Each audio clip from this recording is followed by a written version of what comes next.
Welcome back to my new blog বন্ধুরা। তোমাদেরকে আজকে আমি এমন একটা জায়গায় নিয়ে যাচ্ছি যেখানে গেলে তোমাদের মনটা একদম ফ্রেশ হয়ে যাবে এবং এমন কিছু জিনিস দেখাবো যেগুলো তোমরা কল্পনাও করতে পারোনি। তো বন্ধুরা, আজ আমি যাচ্ছি আমাদের বাদুড়িয়াতে কাটাখালী ব্রিজে। বন্ধুরা, এই কাটাখালী নদীটা আগে ছিল প্রায় 2 কিলোমিটার লম্বা, কিন্তু সেই কাটাখালী নদীটা এখন খালের মতো ছোট হয়ে গেছে। জানি না কেন এমন হয়েছে, সেখানে গিয়ে তোমাদেরকে দেখাচ্ছি।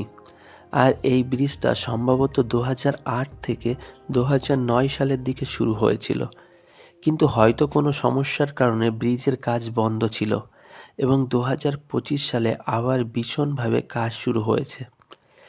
আশা করা যাচ্ছে 2026 সালের মধ্যে রেডি হয়ে যাবে। সো বন্ধুরা, এটা হলো কাটাখালী যাওয়ার পুরনো রাস্তা।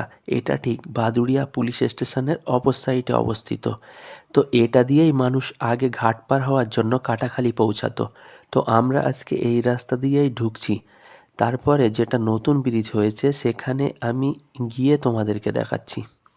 বন্ধুরা, এইখানে ভিউটা দেখো কত সুন্দর, প্রাকৃতিক কত সৌন্দর্য, সবুজ ঘাস, আর ঠিক এর অপর সাইডে ইটভাটা। এইখানে একসাথে প্রায় 20 থেকে 30টা ইটভাটা আছে। আর বন্ধুরা, ঠিক এইখান দিয়েই এই যে রাস্তাটা গিয়েছে, এই রাস্তাটা যে নতুন ব্রিজ হয়েছে সেই ব্রিজের সাথে যুক্ত হয়েছে। আর এই সোজা রাস্তাটা দিয়ে মানুষ নৌকা দিয়ে আগে ঘাট পার হতো, এখনও পার হচ্ছে যেহেতু ব্রিজ এখনও চালু হয়নি। সো জায়গাটা দেখলে সত্যিই মনে হয় যেন সিনেমেটিক কোনো জায়গা। এইখানে আসলে আশা করি তোমাদের মনটাও একদম শান্ত হয়ে যাবে। বন্ধুরা, এইখানে এই যে রাস্তাটা, এই রাস্তাটা দিয়ে সোজা আমাদের বাদুড়িয়া মার্কেটে ওঠা যাবে। আর ব্রিজের যে রাস্তাটা একদম ওইখানে গিয়েই শেষ হয়েছে। আর এর ঠিক অপর সাইডে গেলেই সেই কাটাখালী নদীটা আমরা দেখতে পাবো। তো চলো আমরা প্রথমে বাদুড়িয়ার ঠিক যেইখান থেকে এই ব্রিজের শুরুয়াতটা হয়েছে সেইখান থেকে তোমাদেরকে দেখাচ্ছি, এবং তোমরা এটাও বুঝতে পারবে যে নদীটা আগে কতটা লম্বা ছিল। সো বন্ধুরা, এইখান থেকেই ব্রিজটা শুরু হয়েছে। এই যে জায়গাটা তোমরা দেখতে পাচ্ছ, নদীটা আগে এখান থেকেই শুরু ছিল। এখান থেকে প্রায় 2 কিলোমিটার ধরে, মানে 2 কিলোমিটার যাব আমরা। এই 2 কিলোমিটার লম্বা ছিল আগে এই নদীটা, কিন্তু জানি না প্রাকৃতিক কী কারণে নদীটা দিন দিন ছোটই হয়ে যাচ্ছে আর এখন মনে হচ্ছে খাল হয়ে গেছে।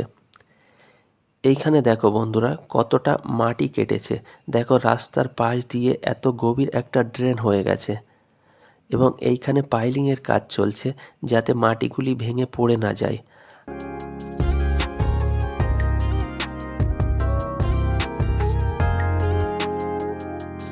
আর এইখানে দেখো রাস্তার কাজ চলছে।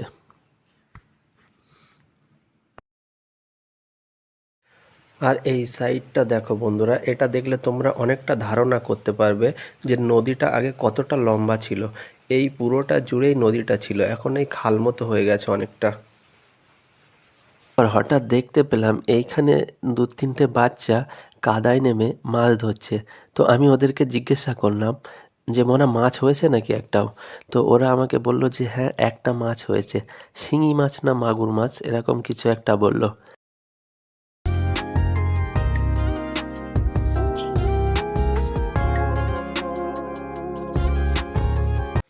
আর এইখানে দেখো বন্ধুরা, ওখানে একটা ক্রিকেট মাঠ আছে এবং সবাই খেলাধুলো করছে, বেশ সুন্দর লাগছে দেখতে।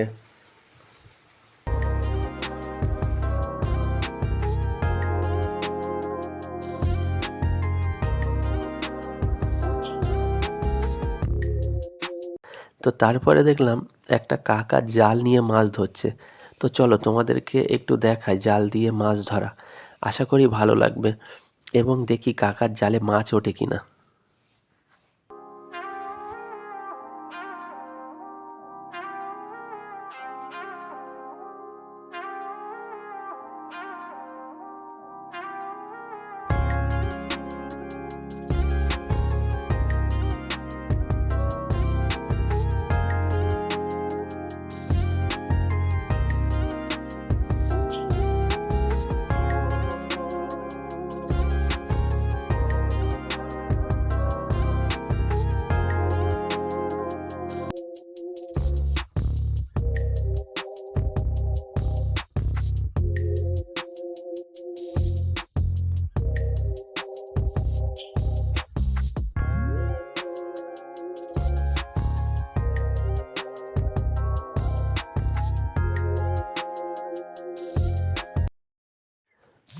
সো কাকার জালে একটাও মাছ উঠলো না।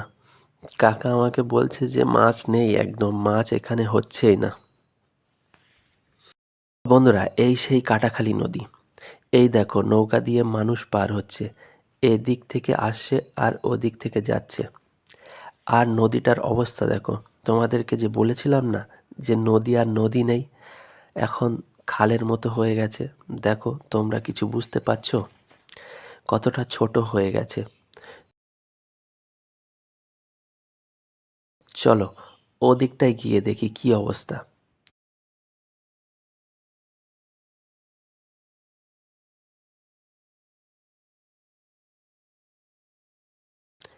ওই দেখো নৌকা ওখানে পার্কিং হচ্ছে, মাঝি নৌকাকে পার্কিং করছে। আর অবাক করা একটা জিনিস দেখছি, ওই দেখো বন্ধুরা, দূরে কটা বাচ্চা ছেলে, স্বাভাবিক হবে হয়তো, হেঁটে নদী পার হচ্ছে। মানে ওখানে চড় পড়ে গেছে। মানে নদীর অবস্থা কেমন জায়গায় চলে যাচ্ছে আস্তে আস্তে, তোমরা নিশ্চয়ই বুঝতে পারছো। সো এইখানে মাঝির নৌকা পার্কিং হয়ে গেছে, ওই দেখো বাইক নিয়ে মানুষ নামছে। আর ওইখানে কিছু মানুষ দাঁড়িয়ে আছে, কারণ এই নৌকাটা ফাঁকা হয়ে গেলে আবার ওরা এই নৌকাতে উঠবে এবং ওই পারে পৌঁছাবে। সো এইভাবেই সারাদিন নৌকা চলাচল হয় এই কাটাখালীর এখানে। তো এরপর চলো বন্ধুরা, তোমাদেরকে একটু সামনের দিক থেকে ঘুরিয়ে নিয়ে আসি, কারণ সামনে আর একটুখানি গেলেই কাটিয়াহাট। আর এই কাটিয়াহাটের সাইডের মানুষগুলোই এই নদী পারাপার বেশি হতো আগে। এখন যেহেতু ব্রিজটা হয়ে যাচ্ছে, এই মানুষগুলোর জন্য অনেকটা সুবিধা হবে। কারণ সারাদিনে হয়তো একটা মানুষের 2 থেকে 3 বার প্রয়োজন হতো এই ধারে আসতে। তো সেক্ষেত্রে 2 থেকে 3 বার তাদেরকে নৌকা ভাড়া বা বাইক ভাড়া দিয়ে তারপরে আসতে হতো, যেটা অনেকটা সেফ হয়ে যাবে এই ব্রিজটা হয়ে যাওয়ার পরে। তো ওই দেখো, ওই যে বোর্ড দেখতে পাচ্ছ, ওখান থেকেই শুরু এই কাটিয়াহাট। সো বন্ধুরা, হাঁটতে হাঁটতে অনেকটা দূরে চলে এসেছি, যে কারণে আজ যেতে পারলাম না। সো বন্ধুরা, এইখান থেকেই এবার ঘুরে আমরা বাড়ি চলে যাব। তো এই কাটাখালী ব্রিজের রিভিউটা তোমাদের কেমন লাগলো নিচেই কমেন্টে অবশ্যই জানিও, এবং ভালো লাগলে ভিডিওটি লাইক করো এবং চ্যানেলটি সাবস্ক্রাইব করো। কারণ আমি যেহেতু নতুন, তোমাদের যদি একটু সাপোর্ট পাই তাহলে আমি আবার নতুন নতুন ভিডিও বানাতে সাহস পাবো। সো থ্যাংক ইউ বন্ধুরা ভিডিওটা দেখবার জন্য।